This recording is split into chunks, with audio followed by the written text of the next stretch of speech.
So the biggest update in Siege history is coming out, and it is going to be changing the game forever. So here's everything you need to know about the new Operation Shadow Legacy. Some of this stuff is the really well-known stuff like the Chalet rework and the Zero, but there's also some stuff that you probably don't know. And as well, I'm going to be testing all like the hidden changes in the future video. So if you want to see that, go ahead and subscribe to the channel, and I will have that out in the next day or two. There's a lot of hidden changes, a lot of retextures of the maps and stuff, so I'm going to go over that in that one. But for now, we're just going to go over every single patch note coming in Shadow Legacy for those that don't know. Let's go over the basics first. So we have Zero, the attacker. I'm not going to go into too much detail with him, but he is the only operator it looks like we're going to be getting, as Tachanka was delayed. Some are saying he might be coming in the mid-season reinforcement, but for now he's not going to be here, and it's looking like it's just going to be Zero as our only attacker, our only operator that we are going to be receiving. He gets the great SC3000K assault rifle, and he also has the choice to do the MP7, and he also has frags, claymores, the 5.7 USG pistol. He's a 2 armor, 2 speed, and his ability is the Argus launcher, which is basically just a drillable camera that can go through reinforced walls and then shoot on the other side and can rotate between the 2 sides. So that's all I'm going to say about Zero, and I'm also going to talk about Chalet, but very quickly. There's not much that changed with Chalet. They added a lot of ways to rappel to the roof, so that is something that we used to not be able to do. There's now a new staircase in the trophy room leading upstairs. There's the blue hallway downstairs that leads to the wine cellar. It's more of a wraparound now. The bomb sites will be a top floor bomb site. There's going to be kitchen and dining instead of kitchen and trophy. Trophy is kind of more of like a enter place now and not so much of a chokehold. So kitchen and dining,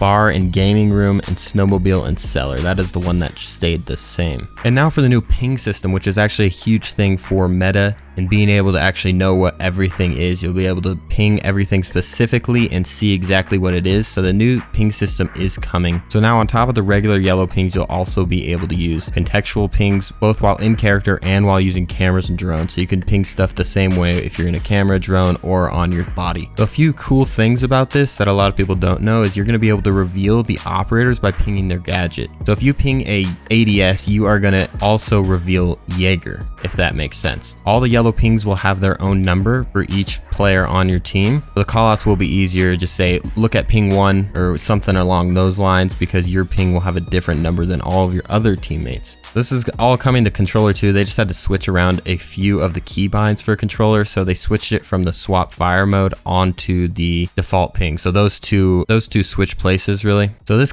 season is the first season we're going to have map bans. It's going to only be in unranked and ranked for now. They might add it to casual later. So each team will be able to ban one of 3 random maps. The map that is not banned by either team can be the one played, or if you do a no ban, then 2 maps will randomize and one of them will be played. So now as for the match replay, it is going to let you save up to 12 matches that can be saved locally onto your game file, and it'll be accessible during the new watch tab, which is going to be on the top thing. So you could watch any game that you play. The last 12 games will be saved, and you can actually save up to 12. Currently in the alpha stage, so we don't know if this is going to be going into the live server, but hopefully it ends up being in the live server by the end of the season. Everyone knows about the new secondary gadget, the hard breach charge, so I'm not going to talk too much about it. But if the hatches do get reinforced, which is looking like they might in the test server, and they're looking for feedback, either way, this secondary gadget will be able to blow it up in one hit. The secondary gadget has as much power as the thermite charge. It's a smaller hole, of course, but it has the same amount of power. So it's just one of these will be able to get a hatch open if they are reinforced. I see this as a huge nerf to Hibana, if anyone. All the other hard breachers are fine, but Hibana at most, she was good for hatches, and now there's just this new hard breach gadget. You could play some other operators that have this hard breach gadget and do the same work that Hibana can. Obviously, you only have 1 of these, while Hibana has like 3, so that's the big difference there. But the secondary gadget, we'll see how that works out in game. Now I want to talk about the new sights. There's a new red dot, new holographic, new scope, which is a 1.5x, and then the 2x. They also kind of redid the ACOG and made it a 2.5x, and I think it used to be a 3x, correct me if I'm wrong, but I believe it was a 3x before this season. These sides look good. Everyone doesn't seem to like the holographic. I don't know. I haven't tested it enough. I'm going to have a full video on the new scopes and which scope is now best, but I haven't tested the holographic out that much. A lot of people are hating on it. The red dot looks actually pretty good. The 1.5x is the scope I have been using, and that is my favorite scope so far. 2x seems a little cumbersome with all the lines and stuff in it, so that would have to be my least favorite at this time, but I'm going to do some further testing before I bring out that video. Coming with the new optics though, you get new sight colors. You can change your color to basically any color in the RGB wheel. You can adjust this color to any color of your preference. So this is just kind of like a comfort level thing. It adds that comfort level. This is something I did like about the game Valorant. You're able to change the sight colors and all that stuff. The one thing that Siege doesn't do though, you're not able to see what the other player's sight color is. You get your color whenever you're spectating as well. That's something I would like to see, is us being able to see their color, you know? Like when we're spectating someone, if their sight color is red and ours is blue, then I would like to see that theirs is red, just for some reason. I don't know why, but it just something I would like to see. The most exciting thing, or one of the most exciting things, everything's really big in this season, so I can't even say that, but the reinforcement pool. So now one operator could technically reinforce 10 reinforcements. This is going to be huge for operators with huge setup time, like Capkin or a roamer that's trying to hide, or Valkyrie or someone like that with a lot of setup time. This is going to be big for them because they won't be forced to reinforce, and it won't actually hurt their team because they'll be able to make up the reinforcements. This is going to change setup times a lot, especially in the Pro League, I'm sure of it, because now the anchors are basically going to reinforce the entire site, and probably are going to reinforce up to like 5-6 of the reinforcements that the total team shares, while the other part of the team sets up and puts their gadgets down and stuff. Now, as for the Thatcher rework, some people like to say it's just a minor change. It's really just the slightest of nerf, and it actually can be a good thing when you're going against someone that is trying to bandit trick, because it does deactivate them and makes it kind of difficult to bandit trick. The EMP now works as it doesn't destroy anything, it actually just deactivates it for a specific amount of time. Previously, it deactivated some things while it destroyed some things, so this kind of just makes it more consistent across the board, which is a good thing. That's all they really said. They're choosing to unify the behavior of the gadgets affected by Thatcher and have them all be disabled temporarily. This should help with his ban rate. He's banned so often now, so this should help with that. I think that was the main goal here with changing him up. It's not a rework at all. They barely changed it, so people are being very overdramatic about this Thatcher change.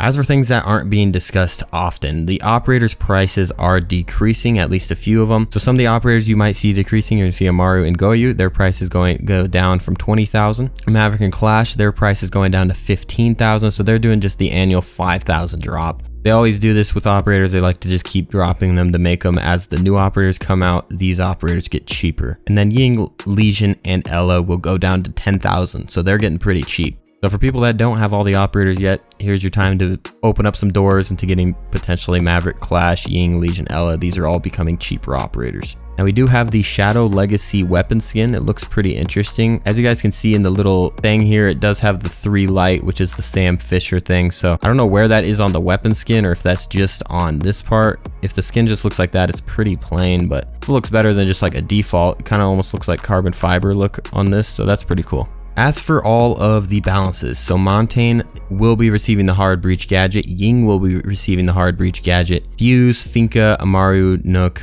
Capiteo, and Lion will all be receiving this. This is everything that they will be losing. If you are interested in that, you could pause here and just read those. Most of them make sense, like Montaigne, Hard Breach charge replacing stun grenades. There's no reason for Montaigne to even have stun grenades, so most of these do make sense.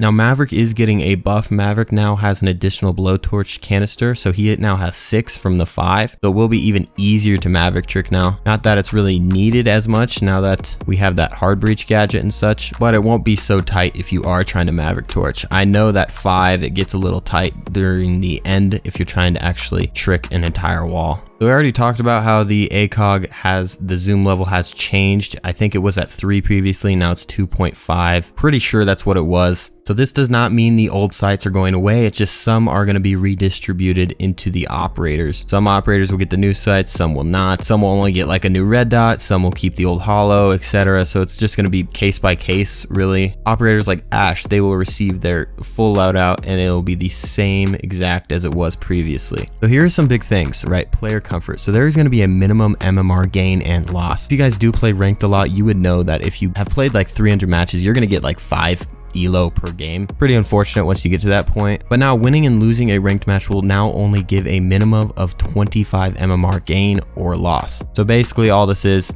we've also tweaked the MMR gain loss distribution to prevent diminishing MMR returns for those who play a lot of ranked games. That's really what it seemed like. If you played more ranked games, your rank was going to go down no matter what, unless if you're winning like 70% of your games, which is obviously very hard to do, especially if you are a solo queue player. So this is good for anyone that likes ranked a lot. What's cool now is that if you do report someone and they get banned, you will actually get a thank you. They say you're going to get thank you emails for reporting a banned player. That's cool. At least you know that you did ban a hacker. Hopefully it actually shows the name of it too, so you can like just know, I guess. I don't know why it matters, but it's still cool. And thank goodness for this for anyone that is a casual player. Vote to kick is going to be removed later in this season. This is absolutely a blessing for anyone. It is such a toxic feature. The original intent was to kick toxic people, but it instead became this thing where you just get kicked before you can even load into the game. I haven't played a quick match in so long just because of that. So now for the little things that no one is talking about, and it's the game health updates. A lot of these have to do with consistency. That's a big thing with Siege, is there's a lot of inconsistencies. So to make gadget deployment a little bit more predictable and consistent, deployable gadgets will now either destroy small things on the map or they will deploy on them. So it'll be actually consistently the same every single time. Another thing is the ADS sensitivity system. People will be able to adjust every single site that they want. So the 1.5 could be different than your 2.5 or whatever, so on and so forth with that, but you can adjust every single sensitivity independently. The vault detection system has been improved, so it'll be more consistent as well. Sometimes you're going to go to a window and it won't let you actually jump over the window, and that's super frustrating. So that hopefully will improve that issue. I don't know who this is even relevant to, but they've updated the RFF rules and around hostage to be more consistent and transparent. So that's really useless. The MMR rollback cap, this is something interesting. They did a lot of stuff with the ranked rollback. So the cap MMR rollback has been raised from your max MMR for the season to your max MMR plus 200. So this should reduce some of the frustrations around it whenever you log into the game and you lose 500 elo. That's not the best feeling. So it will be capped now at your max MMR plus 200. And now the sound refactoring, or they basically just say they are completely redoing sound. Hopefully they're going to repackage the way sound works and is stored into the game. Hopefully they do more about this. They need to fix where the sound direction in this game is pretty bad. Sometimes you'll hear right and they'll come around the corner and swing left and kill you. It's really frustrating. So this is something that's not coming this season, but they are working on it. They're telling everyone they're working on it. This is a big deal. But that's it for the new season. There's a lot of hidden stuff. I'm going to go over that tomorrow or the next day, and I'm going to be testing all of that before I do that. If not, that's cool too. We're going to be having the hidden changes out though soon. So that's all for today. I'll see you guys in the next one. Peace out.